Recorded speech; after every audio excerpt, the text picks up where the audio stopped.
Hello my friends, it's the Game Boy Geek here, and today it's all about computer programs, because you'll be a hacker trying to gain control of the system through the use of these programs. You'll be trying to upload or install all your bytes of data to the system so you can take control. Cyber Siege is for 3 to 6 players for ages 13 and up and takes 30 to 60 minutes to play.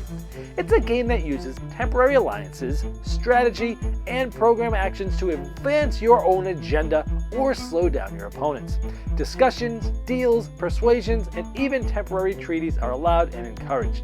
Now it's on Kickstarter right now, so I'm going to show you how the game works, and I'll see you on the other side.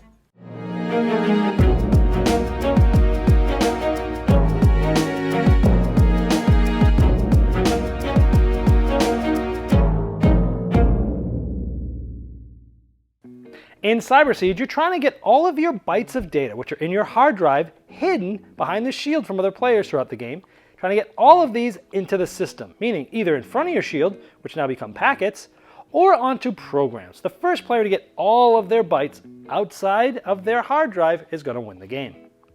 Now each round is played over 3 phases. The first phase is the install phase, where players will one at a time be taking one of these cubes, which is a byte. In this case, it's outside, so this is their packet. They're going to take one of these and place it on a program. Now each player is going to take one of their bytes, which is a cube from in front of their shield, and place it on any one of these programs. Now there's a certain amount of programs depending on the amount of players, but there are a ton of these to mix and match for a lot of replayability. Then, once that player has done it, then it will go and other players will begin to be placing theirs. And this will continue until all players have played all of their packets. So this is how it might look like at the end of that phase. Then you move on to the program execution phase, where each player, one at a time, will take one of these green cubes and they'll execute one of these programs. Then the player that has the most cubes on this will be able to take this action. Now it doesn't necessarily have to be the same player. Yellow does not have to be the player to actually execute this, even though yellow is going to be the one to get the benefit because they're the one with the most cubes on here. But let's assume that it is the yellow player. They would execute this program. Now the first thing you do is the player that's going to take this action with the most cubes, in this case yellow, is going to take this cube and they're going to place it in this archive box. This is off to the side. You can never look into this box. And then that yellow player is going to take this action of Surge, which essentially is raising what their packet size is, what they'll refill up to at the end of this round here, from 3 to 4, so they're going to have more cubes to be able to place next round. So instead of that, let's assume the yellow player decided to execute Virus. Now why would they do that? Here, whoever has the most cubes, in this case blue, is going to be able to actually take the action. So why would the yellow player allow the blue player to take this action? Well, Virus allows you to take the cube from behind your shield, which is where the hard drive is, and place it onto any one of these programs. Now again, the first thing the blue player would do is take one of their cubes from here, which is the only one, and place it in that archive box. But then they're going to take one of those cubes from their hard drive. They can place it on any of these. Now they have a choice. They could place it on any of these other ones that don't really have any cubes yet. So later on during this round, this would get executed and they'd be able to do this. But why would they do this? Where were they going to put it? Well, the yellow player made a deal with them and saying, instead of placing it on one of these, I want you to place it on Backdoor, but I'm going to be the one to trigger this and execute this for you. So they make a deal. They make temporary alliances, which is an important part of the game.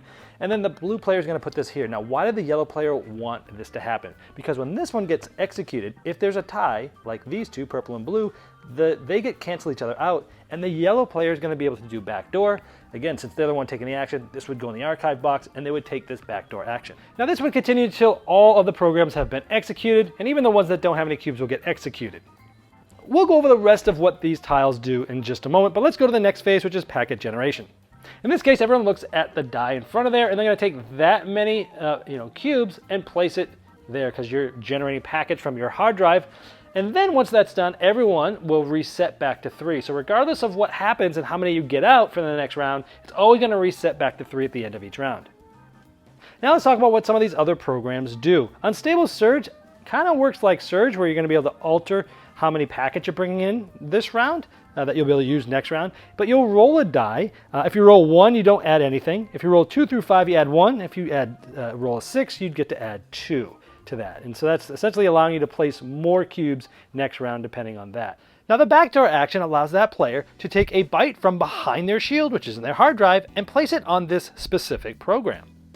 The double upload, if you win that one, will allow you to take 2 cubes from behind your shield and upload them. And you'll be placing them in this archive, which is a box that you'll be dropping cubes, and you'll be, you can't look in there, but you'll be dropping cubes into that throughout the game. Format allows you to upload all of the bytes, cubes, on any of the programs into the archive. Now that could really mess somebody over if you put cubes in that somebody else is going to win, but it hasn't yet been executed. If you win the primary user, you get this. This is going to allow you to be the first player. The glitch allows you to swap any 2 bytes, so you could do something like this. Defragment allows you to move 1 byte from 2 locations to a 3rd location, doing maybe something like this. And the SQL injection allows you to upload any 2 bytes on any one program into the archive. So that's how each of the rounds works. You're going to be installing packets from here onto programs. You're going to be executing those programs, and then you're going to be refreshing your new packets, all until any player has completely moved all their cubes from behind their shield. They'll win. Now let's go over what some of these other programs can do. Keep in mind, they're only being actually executed if there is someone that has a majority of cubes on there. Even though a cube will go on empty ones, nothing will happen, but the ones that get activated actually do run are ones that have a majority of cubes on there. Now the Erratic Surge is similar to the other surges. You're going to roll this die, and you'll be able to increase your packet size, your die, by a specific amount depending on how much you roll. File sharing allows you to upload 2 of your cubes into the archive, but another player that you choose gets to increase their packet size by 1. Multi-threading allows you to upload 1 from your hard drive into the archive and increase your packet size, but you choose another opponent and they get to increase their packet size as well. Now triple upload allows you to upload 3 from your hard drive into the archive, but you must reduce your packet size for next round. Upload is simply just uploading 1 from your hard drive into the archive. Now Hydra, if your packet size is less than 3, you're able to make it 4. Now Scramble allows you to scramble any one of these programs up, and to do so you take all of the bytes except 1 of all the colors. So here we have a yellow, purple, purple. You leave just 1 of each, and then this one gets to get moved to somewhere else. This player gets to move their own to a different program. And the cubes that were removed get uploaded into the archive. Download allows you to take 1 or 2 cubes of your own color from the archive and place them on 1 or 2 programs. Piggyback allows you to take any one of your cubes from the program and upload it into the archive, but every time you do that, you must take somebody else's and put it in the archive. You can do that as many times as you can or want to. Recycle allows you to remove an executed green cube, allowing this to be executed again. Antivirus allows you to take anybody's cube and place it back in their hard drive behind their shield.